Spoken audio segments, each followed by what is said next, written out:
In today's video, I'm going to teach you how to curve text using essential graphics and warp effects. We're going to create a text layer, style it so it matches your project, apply a distortion effect to curve it, fine-tune the bend, and then position it right where it belongs on your video. Start by creating your text. Go to the graphics menu, choose new layer, and then select text. A text box will appear over your video. Click inside and type the words you want to curve.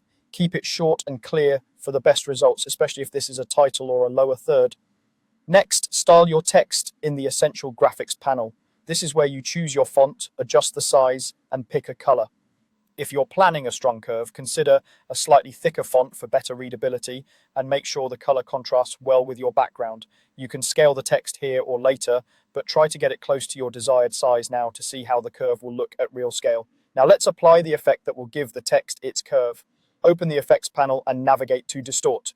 You can choose Transform for subtle adjustments like skew and rotation, or select Warp for a true curved look. If you want that classic arched title, Warp is the one you want.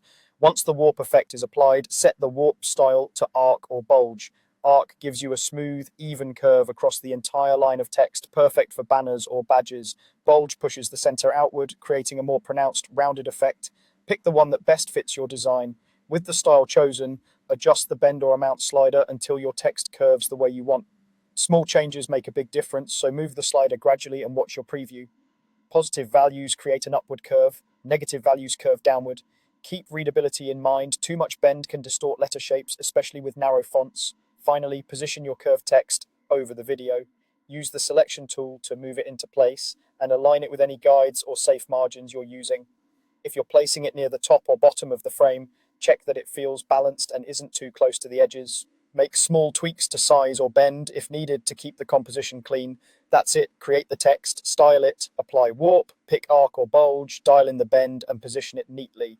Try a few variations to see what best